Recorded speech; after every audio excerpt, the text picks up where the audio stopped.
Assalamualaikum warahmatullahi wabarakatuh. Selamat sore ya rekan-rekan semua. Salam sejahtera selalu tentunya. Semoga saja untuk kita dan juga ternak-ternak kita senantiasa diberi kesehatan dan juga kelancaran. Untuk hari ini ya rekan-rekan, kemarin ada yang merequest ke saya mengenai masalah review kandang ternak endok sistem pembibitan. Dan di sore hari ini nanti akan kita coba bahas bersama-sama ya, khusus untuk rekan-rekan pemula yang berkeinginan untuk melakukan ternak endok, apa-apa yang harus kita persiapkan nanti akan kita coba bahas bersama. Untuk beternak endok pembibitan ya rekan-rekan, yang pertama yang harus kita siapkan adalah masalah kandang. Kandang ini terdiri dari berbagai komponen ya rekan-rekan. Yang pertama itu adalah masalah pagar. Pagar ini menurut saya untuk masalah tingginya itu harus minimal 2 meter ya, dengan tujuan agar untuk ternak-ternak kita ini aman dan nyaman dari gangguan pihak ketiga. Pagar menurut saya tidak harus mewah ya rekan-rekan, tidak harus terbuat dari tembok mungkin atau kayu.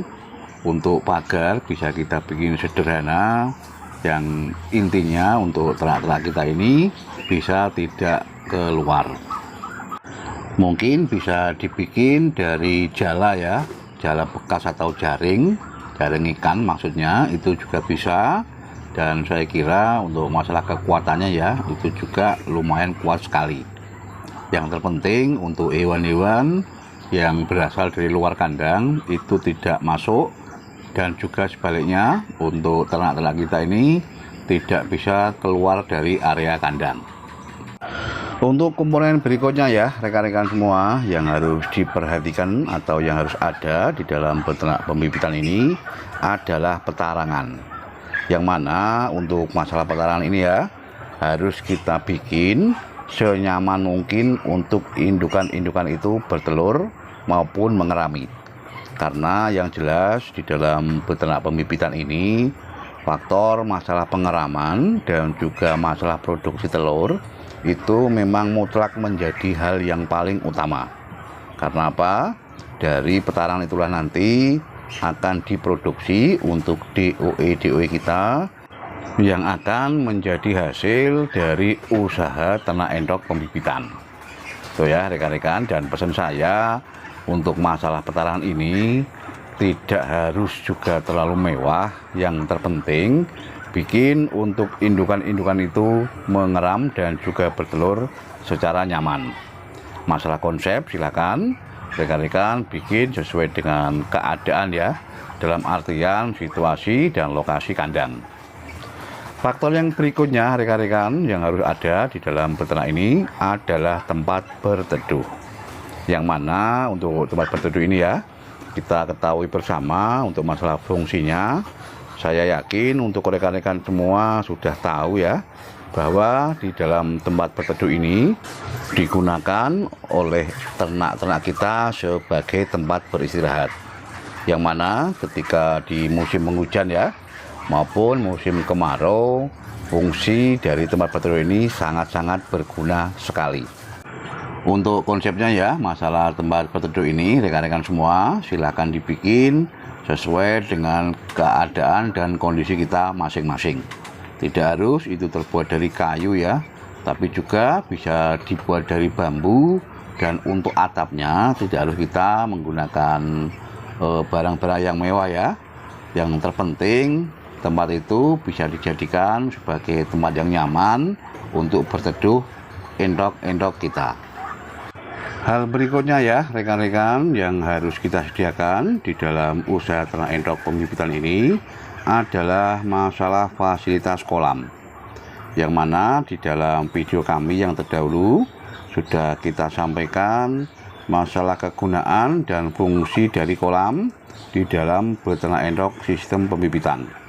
Terutama fungsi kolam ini ya, sangat berguna sekali untuk indukan-indukan kita yang sedang mengerami, dan juga sebagai sarana bermain yang bertujuan untuk mengurangi tingkat stres pada ternak-ternak kita.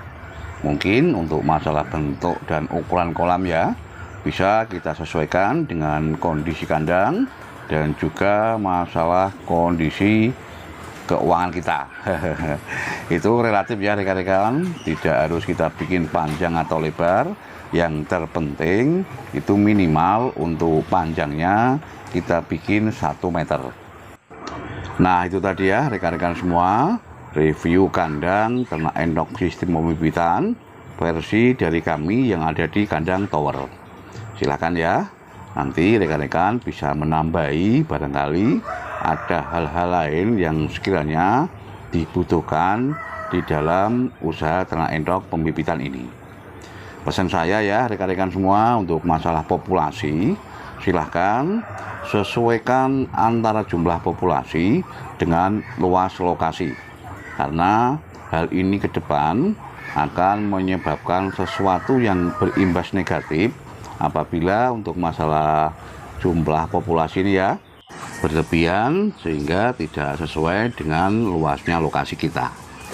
Nah itu ya rekan-rekan semua, terkhusus buat rekan-rekan pemula yang kepingin atau ingin menekuni usaha beternak endok, terkhusus untuk beternak endok dengan sistem pembibitan.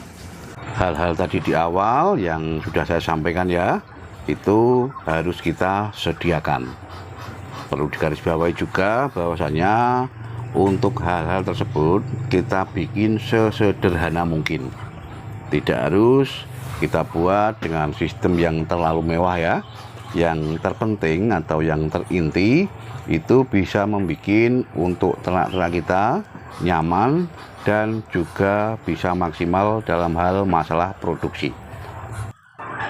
Mungkin hanya itu ya rekan-rekan semua yang bisa kita sampaikan, dan sebelumnya saya ucapkan banyak terima kasih sekali kepada rekan-rekan semua yang telah mendukung adanya channel endok kandang tower ini. Semoga saja untuk channel kita ini ke depan bisa lebih berkembang dan juga bisa kita jadikan sebagai sarana belajar bersama di dalam menekuni usaha beternak endok. Tetap semangat untuk semuanya ya. Ayo ternak gen kepenak. Wassalamualaikum warahmatullahi wabarakatuh.